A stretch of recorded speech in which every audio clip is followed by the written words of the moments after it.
Should have checked who actually owns the security firm. Plot twist. Little sister, I've known about your recordings for 18 months, and I've been feeding you exactly what I wanted you to hear.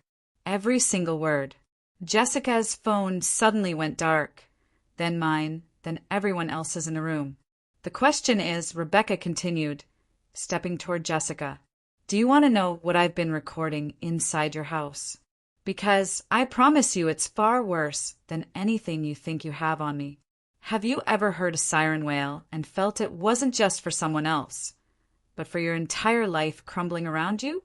Because that night, as the ambulance flashed past, we were about to witness a betrayal so dark, so unbelievably twisted, it would tear our family apart at its very seams, leaving nothing but shattered pieces. The piercing wail of sirens cut through the suffocating tension in our dining room. Outside, an ambulance pulled up to our neighbor's house, but inside the flashing red and blue lights felt like they were meant for us. My sister Jessica's hands shook uncontrollably, fumbling with her dead phone, a desperate, useless gesture. My brother-in-law, David, stood frozen, a statue of terror, his face a horrifying kaleidoscope of confusion, anger, and stark, primal fear. Our parents sat there, utterly, agonizingly speechless, their eyes darting between their two daughters like stunned spectators at a brutal tennis match they couldn't even begin to comprehend. Then, with an unnerving calm, Rebecca, my other sister, pulled out her own phone. Unlike Jessica's, it worked. Perfectly. A few precise taps, and suddenly, Jessica's own voice, loud, clear, and utterly chilling, filled the room from hidden speakers. "David's so stupid," her recorded voice sneered, dripping with contempt. "He actually thinks those other women mean something. I've been moving money from his accounts for months. By the time I'm done with him, he'll have nothing left." My jaw must have hit the floor. The audacity! But that, I quickly learned, was just the horrifying prelude. The recording continued, Jessica's voice, her own voice, detailing elaborate plans to frame Rebecca for various crimes, to systematically poison our parents against her. And then came the gut punch, the words that sucked all the air out of the room, that made my blood run cold. Her confession. She'd deliberately caused Rebecca's first miscarriage 2 years ago, slipping something, a nameless, vile substance, into her drink at a family barbecue, knowing full well the devastating consequences it would have. David, a man usually too slow to react, too mired in his own self-absorption, lunged for Rebecca's phone, a primal, desperate instinct. But Malik, Rebecca's partner, stepped between them, his presence, usually so understated, now commanding. Malik, with a quiet strength I'd rarely seen from him, just said, "Sit down." And David, surprisingly, sat. It was a testament to Malik's quiet authority, a man who, even in this chaos, radiated an unshakable calm. Jessica's face, always so expressive, cycled through shades I didn't know a human could achieve, crimson with rage, then a ghostly, almost translucent white with shock, then a sickening green with something akin to nausea. She clutched her stomach. For a terrifying, stomach-churning second, I genuinely thought she'd be physically sick right there on my mother's meticulously cleaned Persian rug. "That's edited." Jessica stammered, tears already welling up in her eyes, a performance she'd perfected and weaponized since early childhood. "You can't prove anything. Those recordings are fake." Her voice was a desperate, high-pitched whine. Rebecca just smiled. And let me tell you, it was not a nice smile. It was cold, sharp, and utterly devoid of warmth. "Really, Jess? Because I have the originals. Time-stamped. Location-tagged. Some of them even have video." She paused, letting that information hang heavy in the air, allowing it to sink into Jessica's rapidly dwindling hope. "Like the one of you in my house, going through my medical records while I was at fertility appointments. Or the one where you're teaching your 4-year-old son to call me the sad auntie who can't have babies. He's 4, Jessica, 4 years old, and you're already teaching him cruelty? What kind of monster does that? Our mother, bless her heart, finally found her voice, weak and trembling, a desperate plea. Rebecca! Jessica, please. We're family. We can work this out without all this drama. She sounded like a broken record, repeating the same dismissive phrase she'd used to sweep Jessica's transgressions under the rug for decades. Rebecca turned to her and the dam burst. Years of suppressed anger, years of hurt, years of feeling overlooked and betrayed, just erupted from her. Her voice was raw, shaking with fury. She slept with my fiancé for 6 months. 6 months, Mom. She wore white to his wedding while pregnant with his child. She used my wedding plans, my vendors, tried to steal my dress, and you called it drama. You attended her wedding like nothing happened. You chose her over me, just like you always have. The pain in her voice was palpable, cutting through the thick air. We didn't choose sides, our father protested, his voice a pathetic, weak whisper, devoid of conviction. He couldn't even look us in the eye. Silence is choosing a side. I heard myself say, the words bursting forth, unbidden, from a well of my own simmering resentment. Everyone turned to me, surprised by my sudden, forceful interjection. You've been silent about Jessica's behavior our whole lives.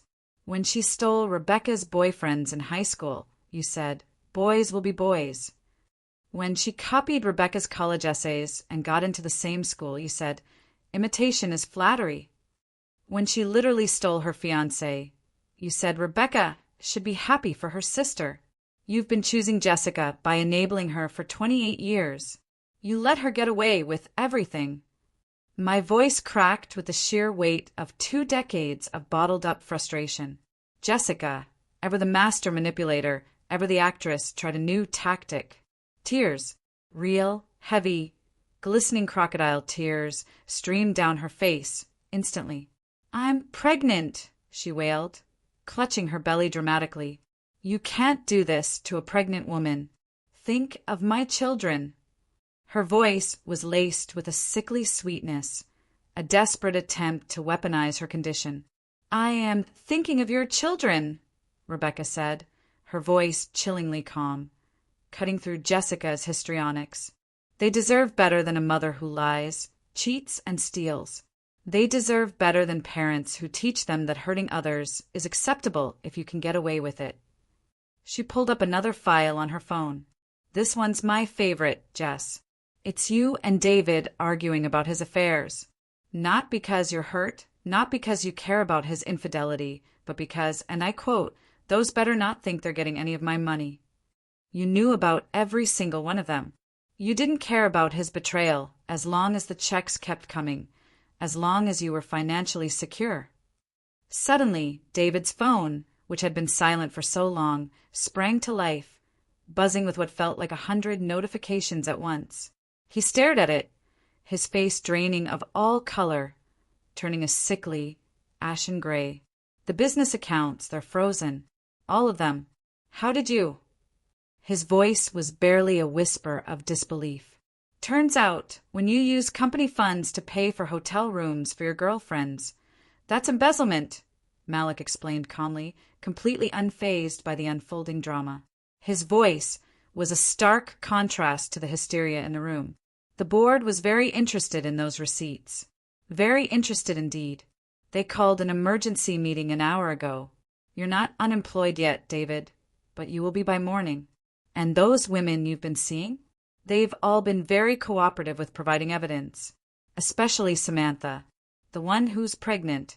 She's particularly angry about you telling her you were divorced. Malik's words were delivered with a quiet, devastating finality. Jessica shot up from her chair, knocking over her water glass with a clatter. You can't prove any of this. I'll sue you for defamation. I'll take everything you have. Her voice was shrill, desperate. With what lawyer? Rebecca countered, a sharp, dangerous edge in her voice. The one you've been having an affair with? Oh, yes, I know about Marcus, too. His wife knows now as well, by the way. senior partner at their firm. A very influential senior partner. I don't think Marcus will be taking your calls anymore, Jess.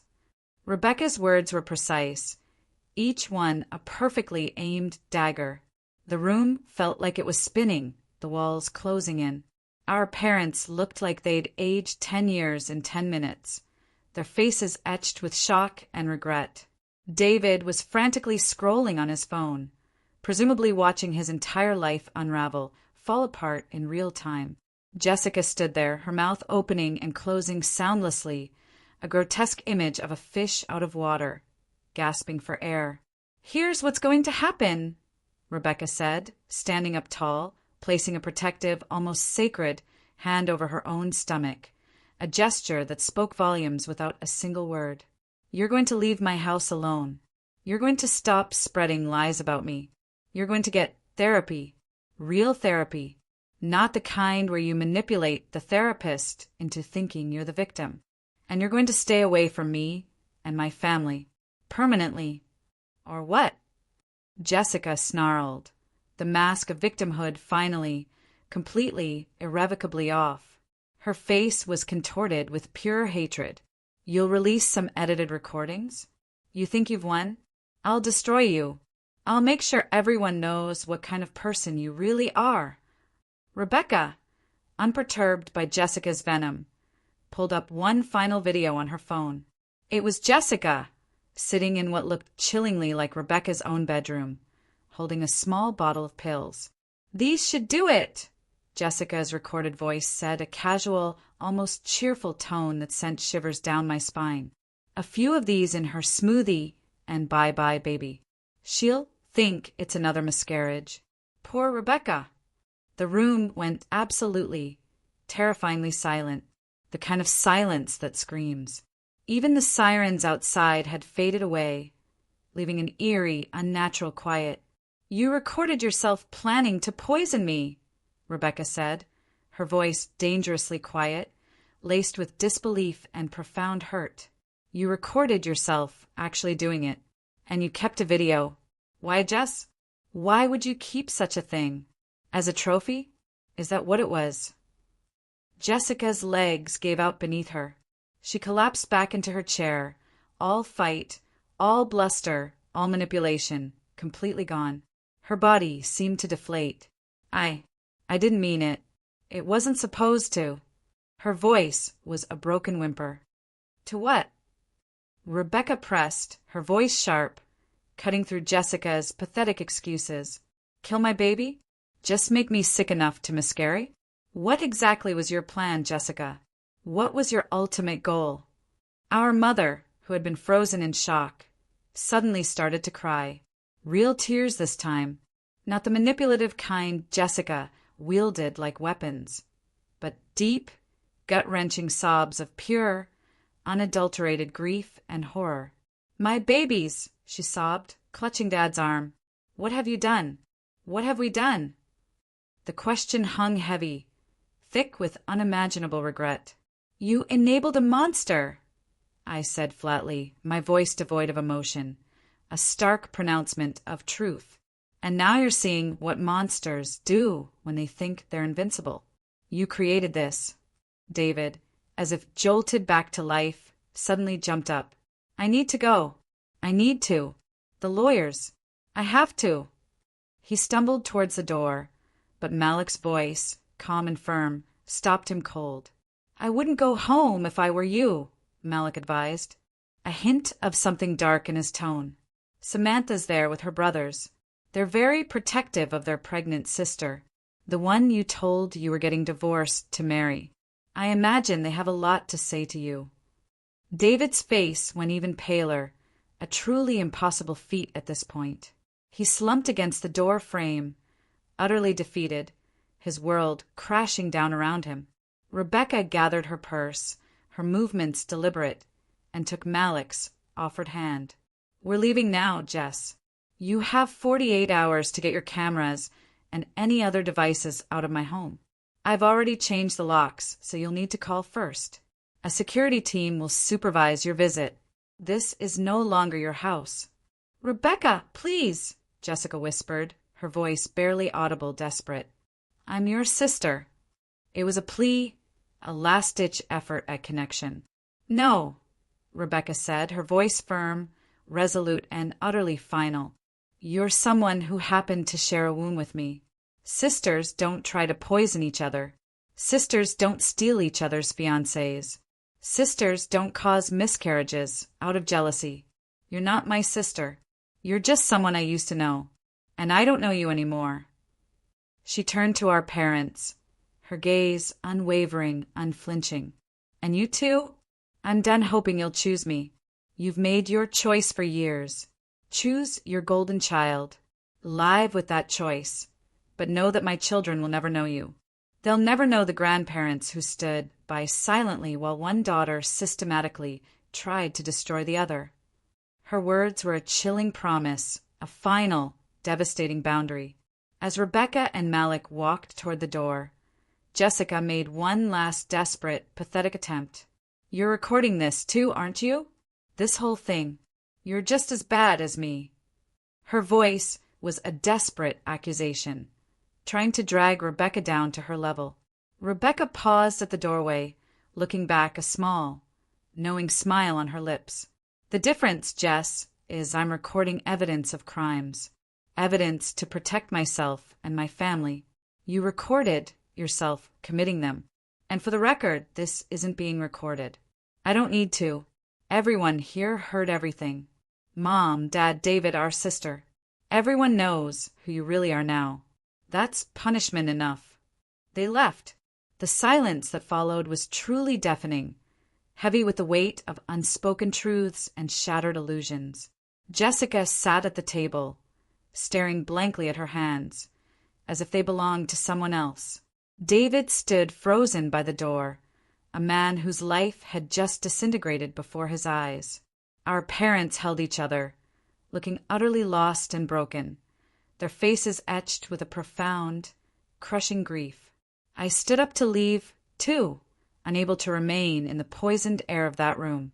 "Where are you going?" my mother asked desperately, her voice raw with fear and loneliness. "To Rebecca's," I said simply, my voice unwavering.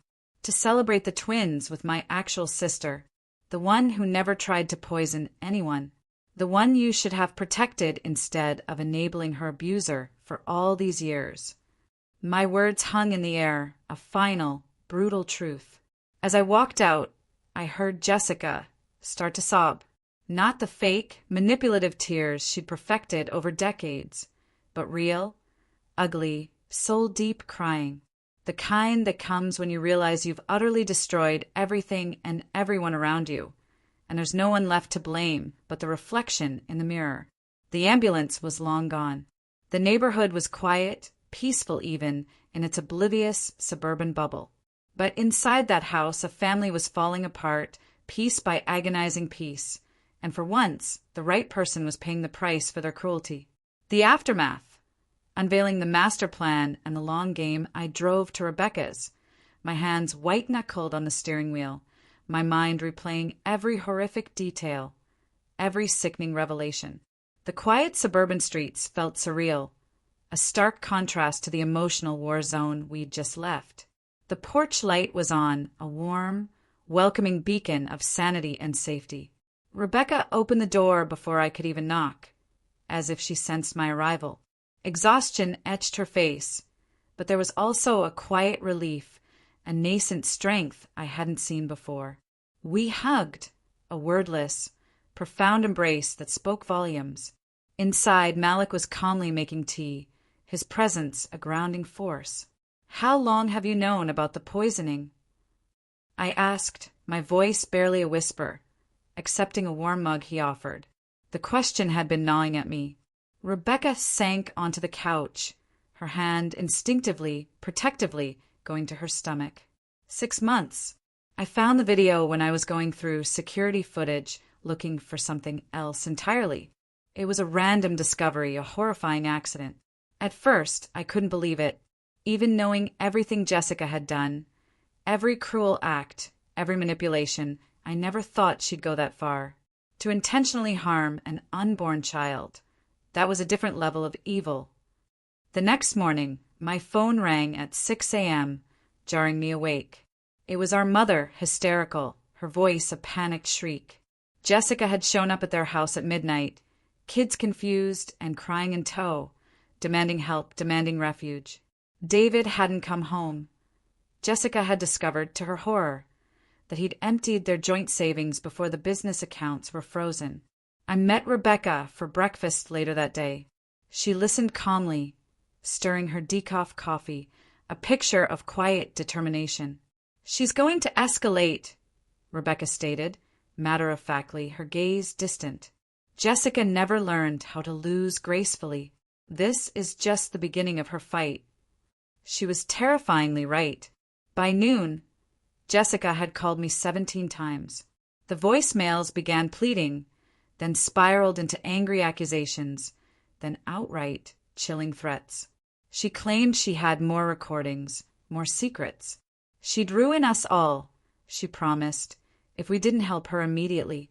It was a torrent of emotional blackmail. That afternoon, Rebecca invited me to her home office. Stepping inside felt like entering a command center. The walls were covered with meticulously organized timelines, documents, and photographs. It looked less like an office and more like a detective's investigation board, a web of interconnected evidence. "I've been preparing for this for 2 years," she explained, her voice steady. "Every move Jessica might make, every lie she might tell, I've anticipated it. Every possible attack, I've tried to preempt." She showed me folders overflowing with evidence, bank statements detailing Jessica's systematic theft from David, text messages between Jessica and her various affair partners, even recordings of Jessica coaching her own children to be cruel to Rebecca at family gatherings. "The worst part," Rebecca said, pulling out another folder, her voice heavy with sorrow, "is what she's done to those kids. She's been using them as weapons, manipulating them, since they were born. She's poisoned their innocence." Jessica's desperate attacks and legal repercussions, 3 days passed in a tense, fragile quiet. Then Jessica made her next calculated move. She showed up at Malik's investment firm, children in tow, creating a screaming, histrionic scene in the lobby. She accused him of destroying her family, of stealing from innocent children, her voice echoing through the polished halls. Security had to escort her out, but not before several high-profile clients witnessed the spectacle. Malik came home that evening, looking stressed, his usual composure visibly fractured for the first time. "She's trying to damage my professional reputation," he told Rebecca, running a hand through his hair. "My partners aren't happy about the drama." Rebecca squeezed his hand, her heart aching for him. "I'm so sorry, Malik. I never wanted this to affect your work." Malik held her gaze, his eyes full of unwavering commitment. "Hey, we're in this together. I knew who Jessica was when I married you. This isn't your fault. We'll get through this." But Jessica wasn't done, not by a long shot. The very next day, she escalated further. She created multiple social media accounts under fake names, then began posting Rebecca's personal information online. Her address, her phone number, details about her life. She shared twisted, venomous versions of their childhood, painting Rebecca as the jealous, bitter sister, the villain of her fabricated narrative. She even posted photos from Rebecca's first wedding planning, claiming Rebecca had stolen the ideas from her. I spent hours reporting the accounts, but like a hydra, new ones kept appearing. Rebecca, however, remained unervingly calm, meticulously documenting everything. "Let her dig her own grave," she said, her eyes cold. "Every post is more evidence of harassment. She's just building our case." A week later, Jessica tried an even more insidious, heartbreaking approach. She had the children call Rebecca, crying about missing Auntie Becca. The 4-year-old's voice was clearly coached, a robotic recitation from a script Jessica had written for him. "Mommy says you hate us now. Why don't you love us anymore?" Rebecca had to leave the room after that call, retreating to the bathroom, sobbing behind a locked door. It was the first time I'd seen her truly cry since this whole nightmare began, and it tore at my heart. "They're kids," she whispered later, her voice cracking with raw pain. "They don't deserve this manipulation. They don't deserve to be used as pawns."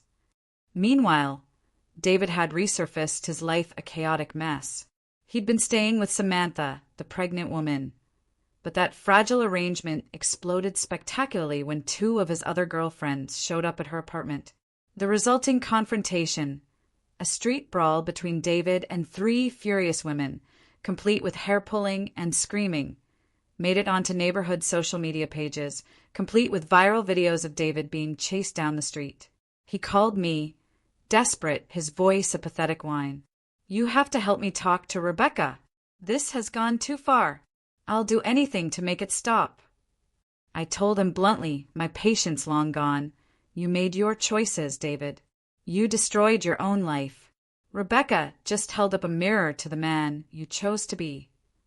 Our parents were caught in an agonizing middle, housing Jessica and the kids, struggling desperately to process the horrifying revelation about the poisoning.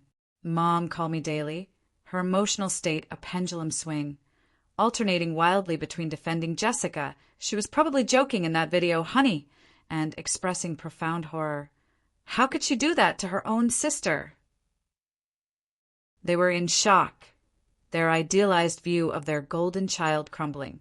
2 weeks into the chaos, Jessica made her biggest, most foolish mistake. She contacted Rebecca's fertility doctor, brazenly posing as Rebecca, attempting to access her confidential medical records. The clinic, however, had strict protocols in place and immediately notified Rebecca of the attempted breach. This was the critical misstep that gave Rebecca the unassailable ammunition she needed. Identity theft and attempted access of medical records are not just petty squabbles. They are serious crimes. Rebecca wasted no time. She filed a police report, finally involving authorities, but only for these specific incidents, carefully separating the criminal acts from the broader, messy family drama. Jessica panicked, truly viscerally panicked. She showed up at my apartment at 2 a.m., pounding on the door, her screams echoing through the silent hallway. "You have to make her stop," she shrieked through the door. "I'm your sister, too. How can you take her side? How can you abandon me?" I called building security without opening the door, refusing to engage with her deranged ranting. As they escorted her out, she screamed threats about ruining my life, too, how she knew things about me that would destroy my career. Empty, baseless threats, I knew, but the neighbors heard everything and the shame burned. The very next morning, Rebecca's lawyer sent Jessica a comprehensive cease and desist letter. It meticulously outlined every single incident of harassment, every threatening message, every attempt to damage Rebecca, and Malik's reputations. It was a thick, damning document, a legal declaration of war. Jessica's response? She tried to manipulate our parents into taking out a massive loan for her, claiming she desperately needed money for a lawyer to fight Rebecca's lies. Dad, to my utter astonishment, found a shred of backbone for the first time in my memory and refused. "We've enabled you enough, Jessica," he said, his voice surprisingly firm. "You poisoned your sister. You recorded yourself doing it. There's no excuse for that kind of depravity." This profound rejection, coming from her most steadfast enabler, broke something in Jessica. She started making increasingly erratic, self-destructive decisions. She pulled the children out of school, claiming Rebecca had spies everywhere. She moved out of our parents' house and into a dingy motel, dragging the confused, terrified kids with her. Child Protective Services got involved after the school reported the children's unexplained absence and Jessica's increasingly concerning behavior. This wasn't Rebecca's doing, but Jessica, in her distorted reality, blamed her anyway.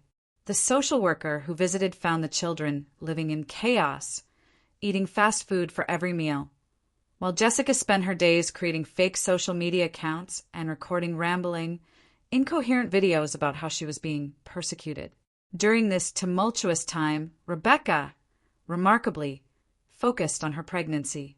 The immense stress was affecting her health. Her doctor put her on partial bed rest, warning her about the risks. I spent most evenings at her house, helping with meals, just being present, a quiet support system. We made a conscious effort not to talk about Jessica during these visits. Instead, we planned for the twins, discussed baby names, and watched mindless TV shows, trying to create pockets of normalcy. But Jessica, driven by a relentless, toxic obsession, wouldn't let us have peace. She discovered where Rebecca's doctor's appointments were and started showing up at the medical building. She wouldn't approach Rebecca directly, choosing instead to stand in the parking lot, just watching, a deeply unsettling, stalker-like presence. Malik immediately hired private security to accompany Rebecca to all her appointments. Jessica, in her bizarre twist of logic, filmed the security guards and posted videos, claiming Rebecca had hired thugs to intimidate her. The comments on these videos, thankfully, were not what Jessica expected. Most people saw through her transparent manipulation and called her out for stalking a visibly pregnant woman. The implosion of Jessica's life and the miraculous birth of the twins 3 torturous weeks into this nightmare. David's life completely imploded. The company board officially fired him for embezzlement, no longer able to ignore the mountain of evidence. His assets were frozen, pending investigation. Samantha, the pregnant woman, had her baby, a beautiful little girl, and immediately filed for child support. The other women he'd been seeing came forward with their own claims, a chorus of angry accusations. He was facing financial ruin from multiple, overwhelming directions. In a desperate, self-serving act, David did something unexpected. He went to the police and confessed to everything. His affairs, his embezzlement, even his knowledge of Jessica's heinous plans to harm Rebecca. He offered to testify against Jessica in exchange for leniency on his own burgeoning list of charges. Jessica found out about David's betrayal when detectives showed up at her motel, badges glinting. According to the police report I later saw, she completely lost control, throwing objects, screaming incoherently at the officers, a wild, unhinged creature. Her children witnessed everything, their innocent eyes wide with terror. That finally was the absolute last straw for Child Protective Services. They immediately removed the children from Jessica's custody, placing them temporarily with our parents while the investigation continued. Jessica, predictably, blamed Rebecca for this, too, even though Rebecca had nothing, absolutely nothing, to do with it. The night the children were removed, Jessica sent one last chilling message to Rebecca. It was a video of her standing on a bridge, illuminated by the cold, harsh streetlights, threatening to jump if Rebecca didn't immediately call off the lawyers and give her a large sum of money. Rebecca, horrified, immediately called emergency services, who found Jessica at the location and took her for psychiatric evaluation. During Jessica's mandatory 72-hour hold, more devastating truth came out. The psychiatrist discovered Jessica had been secretly taking David's ADHD medication for years, illicitly mixing it with alcohol and other substances. Her increasingly erratic, unhinged behavior was partly fueled by substance abuse, though, as the report noted, it certainly didn't excuse her calculated, cold-blooded cruelty. Our parents, already visibly strained, aged years in what felt like days. They attended therapy themselves, finally confronting the painful truth of how their long-standing favoritism and enabling had created this monstrous situation. We always gave Jessica what she wanted. Mom told me tearfully, her voice choked with guilt. We thought we were keeping the peace, avoiding conflict. But instead, we were just teaching her that she could hurt people without consequences, that her actions didn't matter. When Jessica was eventually released from her psychiatric hold, she found herself truly, utterly alone for the very first time in her life. David was gone, consumed by his own legal troubles. Her children were with her parents, who now, finally, had strict boundaries about her access to them. Her friends had long since distanced themselves after witnessing her public social media meltdowns. Even Marcus, the lawyer she'd been having an affair with, had filed a restraining order after she showed up at his house and confronted his wife. Jessica moved into an even smaller, cheaper motel and got a job at a grocery store. Her first real, honest employment in years. She continued posting videos, but they became less coherent, more rambling, filled with disjointed conspiracy theories. Her dwindling followers, bored and disturbed, eventually lost interest. Meanwhile, Rebecca's pregnancy, despite the relentless stress, progressed. The twins were growing well, strong and healthy. She and Malik had transformed the spare bedroom into a beautiful nursery, painting it a soft, hopeful yellow with white trim. I helped them assemble cribs one afternoon, and for a few precious hours we could almost pretend everything was normal, that the world outside wasn't falling apart. But Jessica, like a venomous insect, wouldn't allow normal. She discovered Rebecca's baby registry online and began ordering items to be delivered, but with truly disturbing, threatening notes attached. "For the babies you stole from me," one read chillingly. Another said, "Hope these replace the ones that didn't make it." Rebecca had to contact every store on her registry to block Jessica's access, a constant, exhausting battle against small, insidious acts of harassment. But Rebecca remained methodical, disciplined, documenting every single incident, building her impenetrable case. 6 weeks after the initial, explosive dinner confrontation, Jessica made one final, desperate, self-destructive play. She contacted a tabloid journalist, offering to sell her sensational story about the evil sister who destroyed her life. She proudly provided the recordings she'd made, the ones she thought showed Rebecca and Malik confessing to crimes, believing them to be her trump card. The journalist, however, was far more interested in Jessica's own admissions on those very same recordings. The resulting article, a brutal exposé, focused entirely on her chilling confession to poisoning her pregnant sister. Jessica had accidentally given them irrefutable evidence of her own heinous crimes while trying, pathetically, to frame Rebecca. When the article came out, Jessica's few remaining supporters evaporated, horrified. Even online, where she'd found some fleeting sympathizers, people turned against her en masse. Our parents, finally seeing the abyss, took decisive action. They filed for temporary custody of Jessica's children. It was an agonizing, painful decision for them, but they recognized with dawning horror that those innocent children needed stability, protection, and safety, far away from their toxic mother.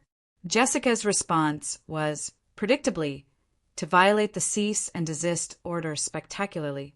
She showed up at Rebecca's house while I was there for dinner, not ringing the doorbell, just standing defiantly in the yard, staring at the windows, a silent, menacing presence. When Malik bravely went out to tell her to leave, she exploded, screaming about how Rebecca had ruined her life, how she'd stolen everything. The neighbors, accustomed to quiet evenings, called the police. As they arrived, Jessica, still clutching her phone, started live-streaming, hysterically claiming she was being arrested for loving her sister too much. The officers were professional but firm. She was violating a legal order. She needed to leave or face arrest.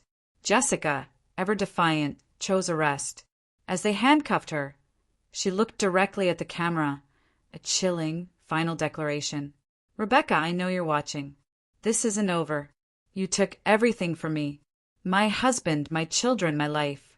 I'll never stop making you pay."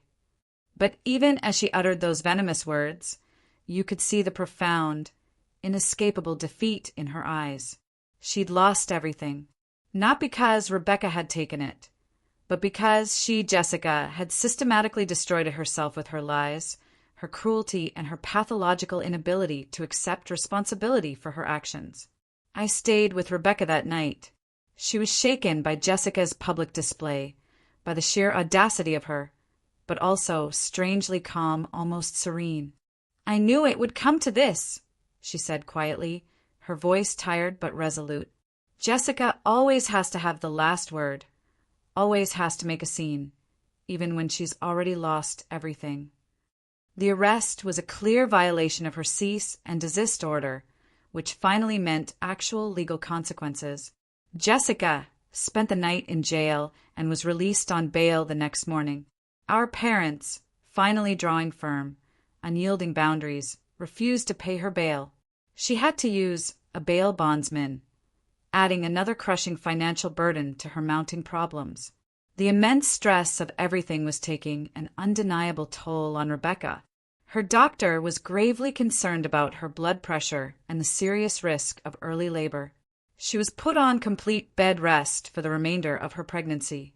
Malik took time off work to care for her, his unwavering devotion a beacon of love. I arranged my schedule to be there during the days when he couldn't, a quiet, steadfast presence. During this enforced quiet period, Rebecca finally opened up about the true, agonizing depth of Jessica's betrayal. "It wasn't just David," she confided one afternoon, her voice thick with old wounds. "It was every boyfriend I ever had, every achievement I worked for, every single moment of happiness I ever experienced.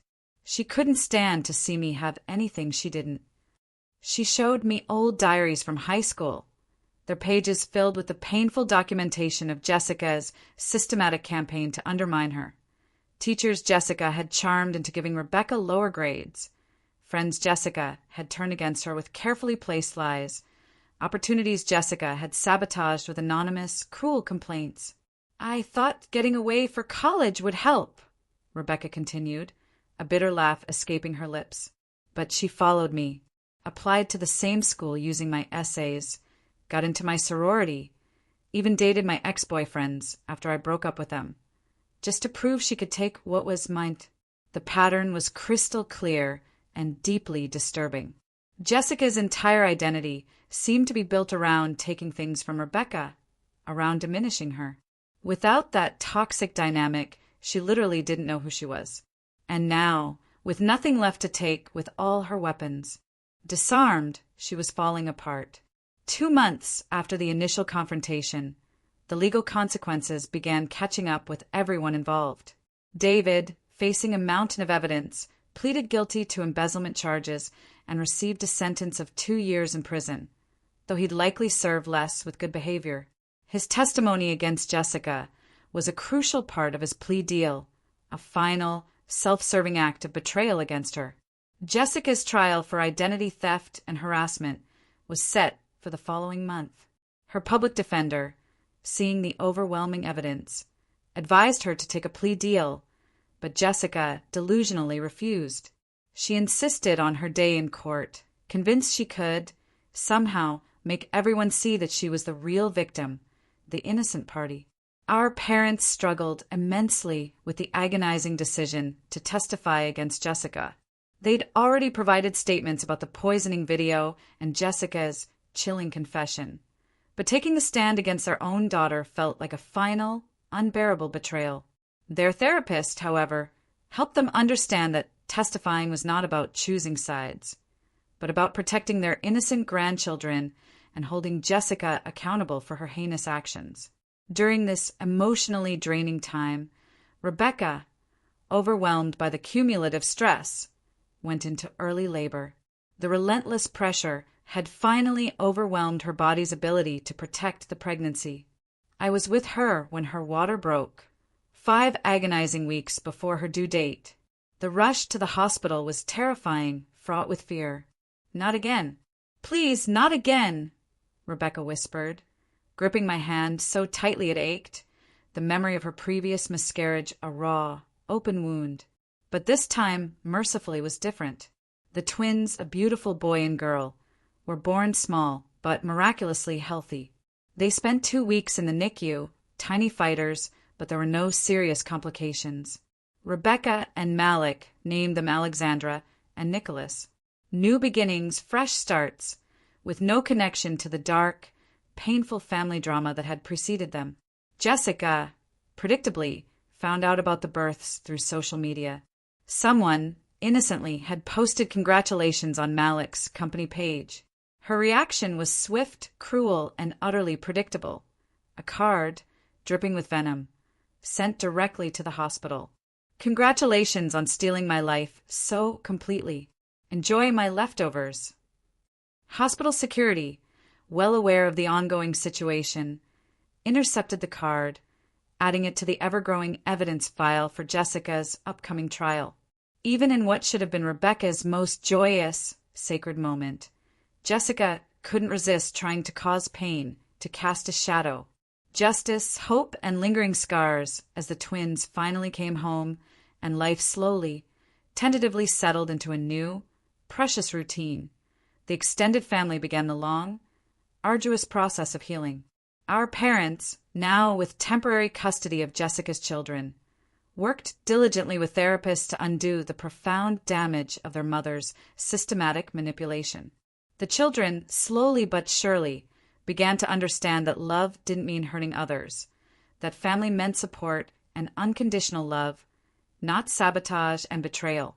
David, from prison, sent a rambling, self-pitying letter of apology to Rebecca. It was filled with excuses and justifications, but he did at least acknowledge the immense pain he'd caused. Rebecca read it once, her expression unreadable, and then without a word threw it away. "He's not worth the energy," she said, her focus now, rightly, entirely on her babies and her burgeoning future.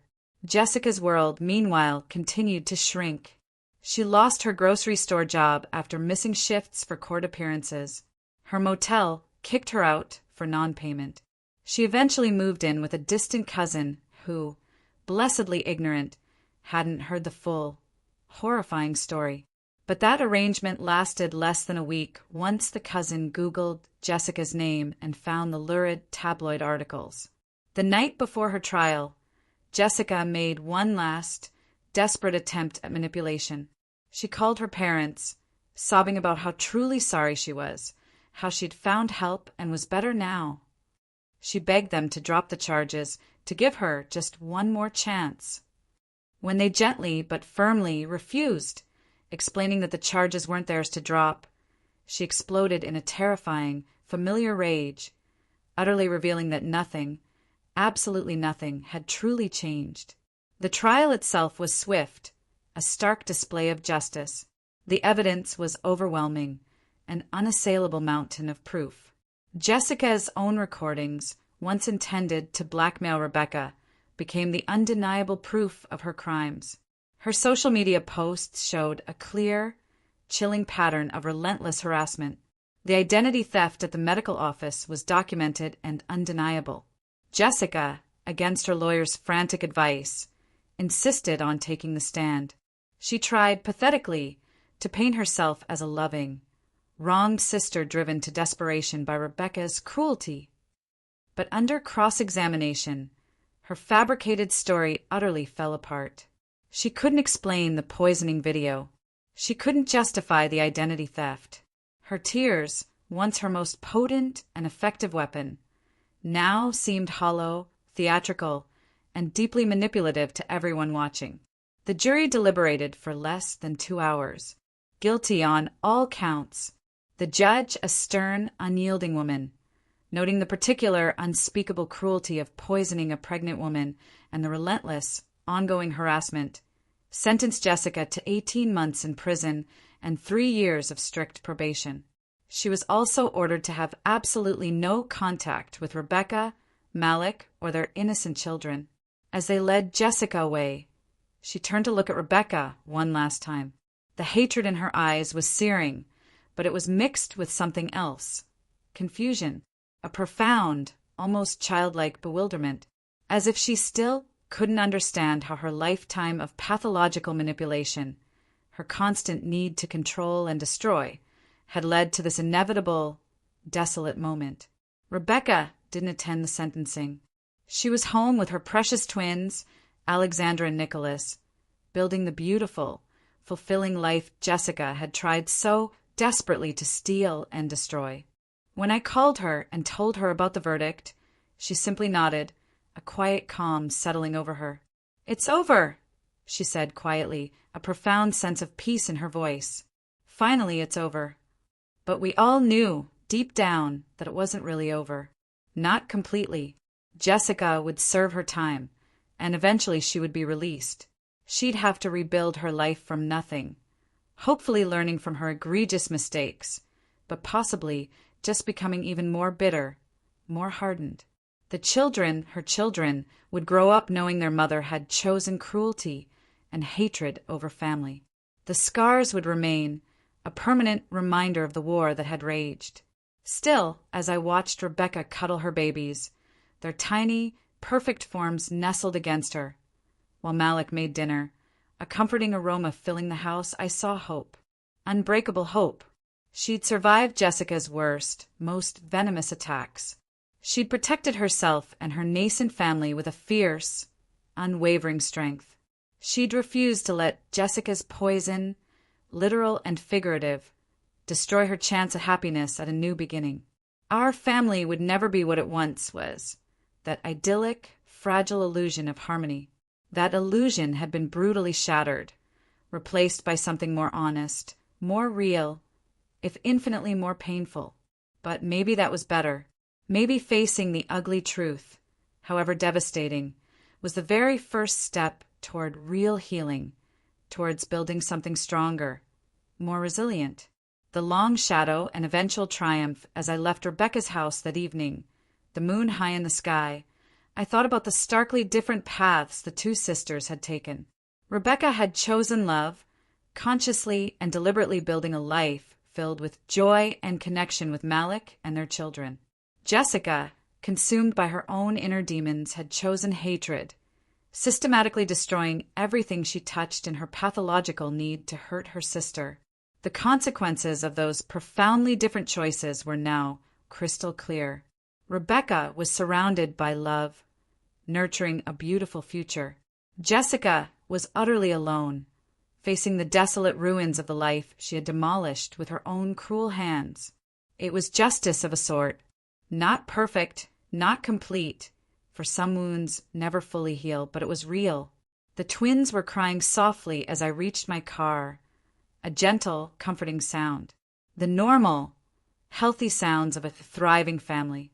Through the window, I could see Malik and Rebecca working together, a united team. To soothe them, their faces soft with love. This was what Jessica had tried so desperately to steal, what she'd never understood, what she could never possess. Real love wasn't about taking from others, about accumulation or control. It was about building something together, brick by painstaking brick, with shared purpose and unwavering devotion. I knew, with a weary certainty, that the hard times weren't completely over. There would be appeals, probation hearings, and the ongoing, vigilant challenge of protecting the children from their mothers' continued insidious influence. But Rebecca had proven, time and again, that she could handle whatever came next. She'd faced her sister's worst, most diabolical machinations and emerged, not unscathed, but undeniably stronger, more resilient. The family we'd grown up in, that flawed, dysfunctional unit, was gone, irrevocably destroyed by Jessica's destructive choices and our parents' enabling. But from those ashes, something new, something truly precious was growing. A family based on truth instead of pretense, on accountability instead of excuses. It wasn't perfect, no family ever is, but it was real. And for the first time in years, that felt like enough. The morning after Jessica's initial sentencing, my phone buzzed incessantly with texts from an unknown number. The messages were from Jessica's cellmate sister, brazenly offering to deliver messages for a fee. I blocked the number immediately, but more kept coming throughout the day from different phones. Jessica, from behind bars, had found a way to continue her relentless harassment. Rebecca and Malik, exasperated, decided to change their phone numbers, but Jessica's toxic reach extended beyond direct contact. She convinced another inmate to have their family members create new social media accounts, posting old photos of Rebecca and David with twisted, malicious captions about true love stolen by jealous sisters. The posts deliberately tagged Rebecca's colleagues, Malik's business partners, even the pediatrician caring for the twins, a cruel attempt to inflict maximum damage. Our parents discovered Jessica had been calling them collect multiple times daily, leaving increasingly deranged voicemails that alternated between tearful, manipulative apologies and vicious, unsettling threats. When they finally stopped accepting the calls, she started writing letters, dozens of them, sometimes 5 or 6 arriving in a single day. The letters contained detailed, chilling plans for what she'd do when released, how she'd get her children back, how she'd make Rebecca pay. One letter in particular deeply disturbed our father. In it, Jessica described watching Rebecca's house, noting the exact times Malik left for work when I visited, even when the mail was delivered. The details were far too accurate to be guesswork. Someone on the outside was feeding her information. That someone turned out to be Klaus, a man Jessica had met through a prison pen pal website. He'd been visiting her regularly, bringing her commissary money and making grand, terrifying promises to help her get revenge on Rebecca. Our parents only discovered him when Klaus, brazen and entitled, showed up at their house, claiming Jessica had sent him to collect her belongings, which apparently included precious family photo albums and Rebecca's old yearbooks. Dad, finding a new, steel-like resolve, refused to let him in. But Klaus returned the next day, and the next, parking outside their house for hours, just watching. When Mom finally called the police, Klaus insisted he was just visiting his fiancée's family. Jessica, it seemed, had apparently accepted his proposal during a jailhouse visit, despite having known him for less than 2 months. Rebecca, now taking no chances, hired a private investigator to look into Klaus. What they found was deeply disturbing. Klaus had a long, predatory history of attaching himself to incarcerated women, systematically draining their families of money with false promises to help their loved ones. He had 3 restraining orders from previous fiancés' families, but Jessica either didn't know or, more likely, didn't care. She'd found someone willing to be her weapon on the outside. The investigator also discovered something else equally troubling. Klaus had been in contact with David's former mistresses, trying to gather dirt on Rebecca and Malik. Most had refused to talk to him, but one, a woman named Victoria, who worked at a coffee shop near Rebecca's neighborhood, had been feeding him information in exchange for $5,000 Jessica had promised her. This explained the unnervingly accurate details in Jessica's letters. When confronted by the investigator, Victoria broke down and admitted her complicity. Meanwhile, Jessica's children, caught in the crossfire of their mother's madness, were struggling immensely. The oldest had started having terrifying nightmares, calling out for "mommy" in his sleep. The middle child had become withdrawn, refusing to speak at school. The youngest, barely 2, kept asking when mommy was coming home. Our parents were doing their absolute best, their hearts breaking, but the children needed more help than they alone could provide. Rebecca made a difficult, selfless decision. Despite the no-contact order, she felt a profound responsibility for her nephews and niece. She couldn't interact with them directly, but she quietly set up education funds for each child and arranged for a child psychologist to work with them weekly. The bills went to our parents, but Rebecca paid them quietly, never seeking recognition, a silent act of love and protection. Klaus, emboldened, escalated his harassment. He started showing up at Malik's office, claiming to have business proposals. When security firmly turned him away, he'd wait in the parking garage, approaching Malik's colleagues with twisted stories about how Malik had destroyed an innocent family. Several clients expressed concern, and Malik's partners called a tense meeting to discuss the drama. Malik handled it brilliantly, professionally. He presented all the meticulous documentation, the restraining orders against Klaus, Jessica's conviction, the irrefutable evidence of her crimes. His partners were appalled, not at Malik, but at the grotesque lengths Jessica was going to from prison. They immediately hired additional security and permanently banned Klaus from the building. But Klaus wasn't done. He showed up at the twins' daycare, claiming to be their uncle. The daycare, following strict protocol, called Rebecca immediately. She arrived to find Klaus arguing loudly with the director, insisting he had a right to see his family. The police arrested him for trespassing, but he was released within hours. That night, Rebecca found Klaus in her backyard. He was taking photos through the windows with a telephoto lens, a chilling, invasive act. Malik chased him off, but not before Klaus shouted that Jessica would never stop fighting for what was hers. The security system captured everything, and this time Klaus was arrested for stalking, a more serious charge. But even from jail, he managed to cause problems. He'd given Jessica's letters to other inmates, visitors to mail, completely circumventing the prison's monitoring system. The letters contained photos Klaus had taken. Rebecca at the grocery store, Malik at a gas station, me walking into my apartment building. It was a terrifying, systematic invasion of our privacy. Our parents were at their absolute breaking point. Mom had developed debilitating anxiety attacks, jumping every time the doorbell rang. Dad had started sleeping with a baseball bat beside the bed, a desperate, symbolic gesture of protection. They loved Jessica's children with all their hearts, but felt utterly trapped between protecting them and protecting themselves from their daughter's escalating, terrifying campaign of terror. Then came the true breaking point. Jessica's cellmate was released from prison and, instructed by Jessica, showed up at Rebecca's house with a message. She stood on the porch, a chilling figure, reading from a paper in Jessica's own handwriting. I know where the twins go to daycare. I know what time you pick them up. I know the route you take home. Klaus will be watching. Always watching. Give me my children back, or I'll take yours. Rebecca called the police immediately. The woman was arrested for communicating threats, but the damage was done. The terrifying words had been spoken, the unspoken threat made horrifyingly explicit. Rebecca and Malik, utterly devastated, pulled the twins from daycare, hired round-the-clock security, and installed additional cameras covering every single angle of their property. The stress was immense, affecting everyone deeply.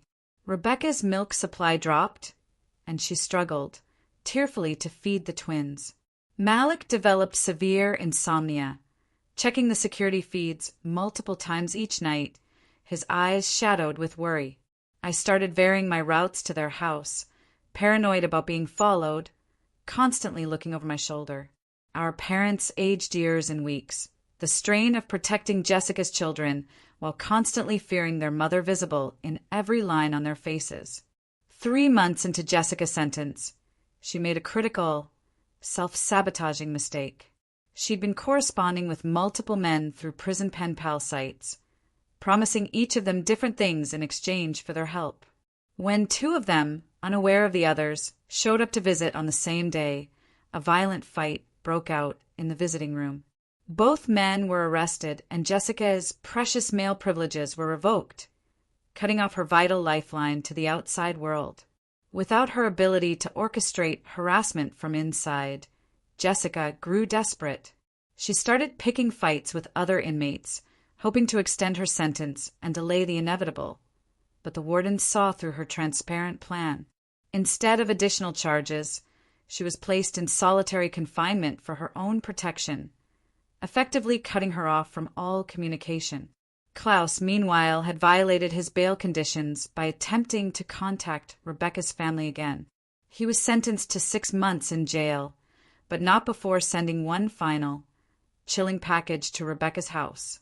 Inside were hundreds of photos he'd taken over months, the family at parks, stores, restaurants. The detail was obsessive, terrifyingly precise. Notes were written on the back of each photo, describing their activities. The prosecutor used these damning photos to file additional charges against both Klaus and Jessica. Conspiracy to commit kidnapping based on a cellmate's threat about taking the twins, criminal harassment, and stalking by proxy. These severe charges would add years to Jessica's already substantial sentence if she were convicted. Jessica's public defender, now exasperated, convinced her to take a plea deal. In exchange for dropping the kidnapping conspiracy charge, a felony, she pleaded guilty to the harassment and stalking charges. Her sentence was extended by 3 additional years, and she was transferred to a maximum security facility 500 miles away, making it infinitely harder for her to maintain local connections or coordinate further attacks. Our parents, after much agonizing, made the difficult decision to file for permanent custody of Jessica's children. The court proceedings were heartbreaking. The oldest child, now old enough to understand some of the trauma, testified via closed-circuit TV about his mother's behavior, describing how she taught him to lie about Rebecca, how she told him, chillingly, Aunt Rebecca stole Daddy. The judge, deeply moved by the child's testimony, granted permanent custody to our parents, with Rebecca and Malik named as legal guardians should anything happen to them. David, from prison, signed away his parental rights without contest. He wanted nothing, absolutely nothing, to do with the children or the chaos Jessica had created. His only request, a pathetic and impossible one, was that his name be removed from their birth certificates, a legal impossibility that starkly showed how desperately he wanted to erase his entire connection to Jessica. With Klaus finally in jail and Jessica's communication severely limited, life slowly, miraculously began to stabilize. Rebecca and Malik maintained their stringent security measures, but began venturing out more, cautiously reclaiming their lives. The twins started reaching their developmental milestones. First smiles, rolling over, babbling, normal. Beautiful baby things that felt like monumental victories after months of relentless crisis. I helped our parents redecorate Jessica's children's rooms, carefully removing any painful reminders of their chaotic past and creating spaces that felt safe, permanent, and filled with love. The children responded beautifully to the stability and the consistent therapy. The oldest stopped having nightmares. The middle child began talking again, sharing his thoughts. The youngest adapted quickly, calling our parents grandma, and grandpa without prompting, a testament to their unwavering love. 6 months after Jessica's transfer, we received word that she'd been placed on suicide watch. Not because she was actually suicidal, we later learned, but because she'd been threatening self-harm to manipulate staff into giving her special privileges. The prison psychiatrist's report was damning, utterly devoid of hope. Patient shows no genuine remorse, continues to blame others for her situation, and demonstrates persistent antisocial behavior patterns. Rebecca, ever the compassionate one, made another difficult decision. She wrote to the prison through her lawyers, offering to pay for Jessica to receive proper psychiatric treatment, not for Jessica's sake, she clarified, but for her children, who deserved a mother who might someday be capable of healthy relationships.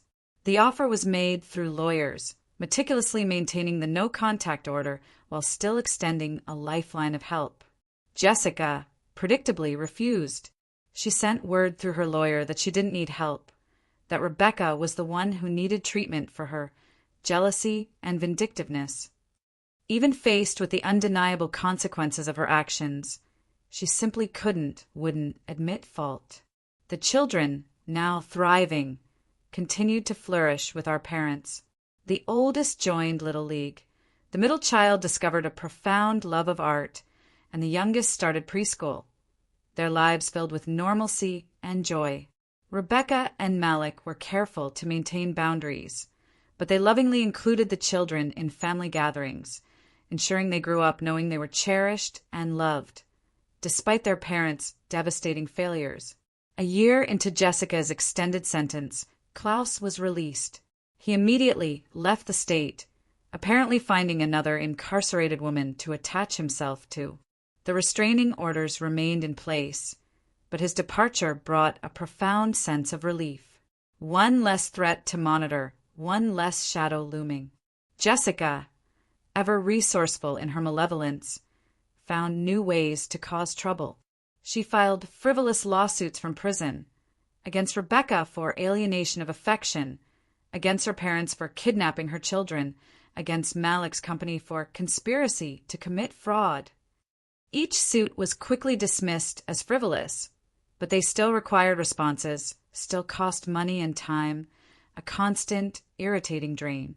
She also began writing a memoir about her wrongful persecution, finding a vanity publisher willing to print it for a fee. When excerpts appeared online, they were so ludicrously, obviously fabricated that even Jessica's few remaining sympathizers finally distanced themselves. The book portrayed her as a tragic victim of a vast conspiracy, with Rebecca as the evil mastermind who'd planned her downfall since childhood. Our parents had to get a restraining order against the publisher when they tried to interview Jessica's children for a sequel. The children's therapist testified that any contact with their mother's delusions would undo years of hard-won progress. The judge agreed, placing strict limits on any mention of the children in Jessica's deranged writings. Rebecca's twins grew into curious, happy toddlers, their innocent laughter filling their home. They took their first steps, said their first words, developed distinct, vibrant personalities. Alexandra was bold and adventurous, while Nicholas was thoughtful and cautious. Watching them grow, seeing their joy, felt like irrefutable proof that life could move forward, that Jessica's poison hadn't infected everything, hadn't one. But reminders of the past persisted. Every legal document regarding the children had to be carefully worded to prevent Jessica from finding loopholes. Every school registration required sensitive explanations about custody arrangements. Every medical appointment meant updating security protocols to prevent unauthorized access to their records. Malik's business, despite the early challenges, thrived. His partners, deeply impressed by how he'd handled the family crisis, gave him greater responsibilities. He used his success to ensure financial security for both sets of children, setting up trusts that Jessica couldn't touch even after her eventual release. I found myself becoming the family historian, meticulously documenting the truth for when the children were old enough to understand, not to poison them against their mother, but to ensure they had the unvarnished facts when Jessica inevitably tried to rewrite history. The therapist said having a clear, honest record would help them process their complicated family dynamics as adults. 2 years into her extended sentence, Jessica was officially diagnosed with narcissistic personality disorder by the prison psychiatrist. The diagnosis surprised no one but Jessica herself, who promptly fired her lawyer for not preventing the evaluation. She continued to defiantly refuse treatment, insisting there was nothing wrong with her that getting her children back wouldn't miraculously fix. Our parents struggled with a profound, lingering guilt. They wondered if different choices, if more intervention, might have prevented this devastating outcome. Their therapist helped them understand that while they'd enabled Jessica's behavior, her choices, her actions, were ultimately her own. They couldn't have loved her into being a different, better person. Rebecca rarely spoke about Jessica anymore. When asked, she'd simply say her sister was away and gracefully change the subject. But I knew she checked the prison website regularly, monitoring Jessica's release date, silently preparing for the inevitable, unwelcome return. The children, remarkable in their resilience, grew more confident each year.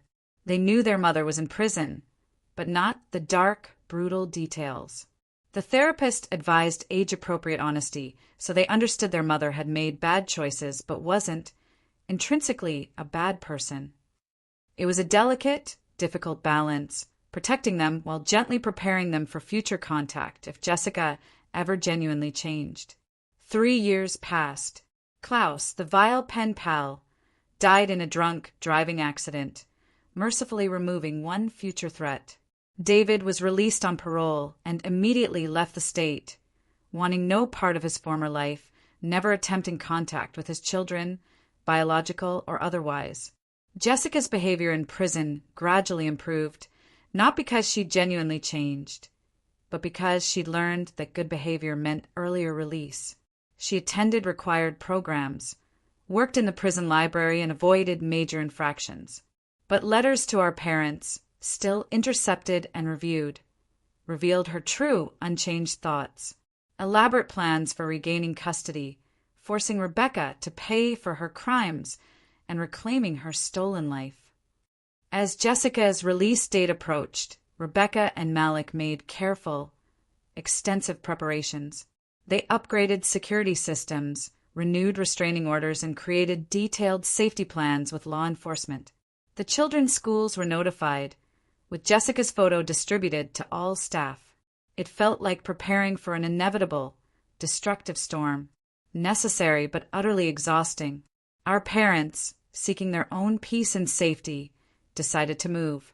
They found a beautiful house in a gated community 2 hours away, far enough to discourage casual harassment, but close enough to maintain precious family connections. The children adjusted well, making new friends and thriving in their new schools. Rebecca helped with the move, packing years of memories while trying not to think about why it was necessary. In Jessica's old room, she found a dusty box of childhood photos, the two of them at birthday parties, on family vacations, at school events. Before everything went wrong, she kept just one photo, tucking it away in a drawer, a poignant reminder of the sister she'd once had before jealousy and hatred had utterly consumed her. The twins started preschool, a milestone that felt monumental after everything they'd been through. Rebecca watched them run into their classroom, tiny backpacks bouncing, and felt a moment of pure, unadulterated joy. They were growing up free from the poison that had infected her own childhood. That alone, she knew, made everything, every single battle, worth it. As Jessica's release date drew closer, the family attorney filed for permanent restraining orders. The judge, reviewing the extensive, damning history, granted them without hesitation. Jessica would be legally barred from contacting Rebecca, Malik, their children, or our parents. Violating the orders would mean an immediate, swift return to prison. A month before Jessica's release, she sent one final letter to our parents through her lawyer. She claimed to have found religion, to have changed, to want only to make amends. She begged for one last chance to see her children, promising she'd respect all boundaries. Our parents, on the wise advice from the children's therapist, gently but firmly declined. Trust, once shattered so completely, couldn't be rebuilt with mere words, especially from Jessica. The children, now older and more aware, began asking harder questions. Why couldn't they see their mother? Why did she do bad things? Our parents answered honestly but gently, focusing on the profound importance of choices and consequences. The oldest, now 8, nodded solemnly and said he understood. The younger 2 accepted the simpler explanation that Mommy needed to learn how to be kind before she could visit. Rebecca's twins flourished, growing strong and healthy, blissfully unaware of the immense drama that had preceded their birth. They played with their cousins at family gatherings, the children forming bonds that transcended their complicated, painful origins. Watching them together, it was possible to imagine a future where the past didn't define everything, where new, healthy narratives could emerge. The week before Jessica's release, Rebecca and Malik took a much-needed vacation. They needed distance, both physical and emotional, from the storm that was coming. I stayed with our parents, helping them prepare for whatever Jessica might do upon her release. We installed new locks, updated emergency contact lists, and practiced safety protocols with the children, a grim, necessary rehearsal. Jessica was released on a Tuesday morning. By noon, she'd already violated parole by attempting to access her children's school records online. Her parole officer warned her once. By evening, she'd been caught driving past her parents' old house, apparently unaware they'd moved. Strike 2. She lasted 3 days. On Friday, she appeared at Rebecca's empty house. They were still on vacation, screaming hysterically at the windows, demanding her life back. Neighbors, terrified, called the police. When officers arrived, Jessica violently attacked them, clawing and biting like a cornered wild animal. She was immediately arrested for assault, parole violation, and violating the restraining order. This time, the judge showed no leniency. Jessica was sentenced to 5 more years, the maximum for her violations. As they led her away, she screamed that she'd never stop, that Rebecca would pay, that the children belonged to her. The courtroom clerk later told me it was the worst meltdown she'd seen in 20 years. Rebecca and Malik returned from vacation to find their home undamaged, but surrounded by police tape. The security footage showed Jessica trying every window and door, growing increasingly frantic when she couldn't get in, a disturbing, almost animalistic display. It was disturbing to watch this person who shared Rebecca's DNA reduced to such desperate madness. Our parents felt a profound relief, mixed with an equally profound sadness. Their daughter, the child they had raised, was gone, replaced by someone they didn't recognize, a stranger consumed by hatred. They continued therapy, working through the grief for the child Jessica had been and the painful acceptance of the monster she had become. Their therapist reminded them that protecting the grandchildren was their undeniable priority now. Those grandchildren continued to thrive beautifully. They joined sports teams, excelled in school, made friends, embracing the normal childhood experiences that felt like miracles considering their origins. Rebecca and Malik were the fun aunt and uncle who attended every game and recital, providing stability and love without ever overstepping boundaries. Life settled into new, peaceful rhythms. Birthday parties without fear of disruption. Holidays celebrated in genuine peace. Family dinners where laughter, real laughter, replaced tension and unspoken resentments. The scars remained, a part of their collective history, but they no longer defined daily existence. Jessica's children began to understand their story in age-appropriate ways. The oldest wrote a heartfelt school essay about choosing kindness over anger, clearly processing his experiences. The middle child's art evolved from dark, scribbled figures to bright, hopeful landscapes. The youngest, with no memory of the chaos, simply grew up loved and secure, oblivious to the storm he had once weathered. Rebecca rarely mentioned Jessica anymore. When she did, it was with a quiet sadness rather than anger. She chose hatred. She'd say simply, her voice soft but firm, "I chose happiness." And she had, despite everything Jessica had tried to steal or destroy. Rebecca had built a beautiful, fulfilling life, surrounded by love and peace. The twins started kindergarten, riding the bus with their cousins, watching them board together, their tiny backpacks almost bigger than they were. Our parents cried happy tears this time, tears of relief and gratitude. The family had survived, transformed but intact, stronger than ever before. Jessica would serve her time and probably be released again someday. She'd likely violate parole again, return to prison again, repeating the same self-destructive cycle until age or sheer exhaustion finally stopped her. But her insidious power was gone.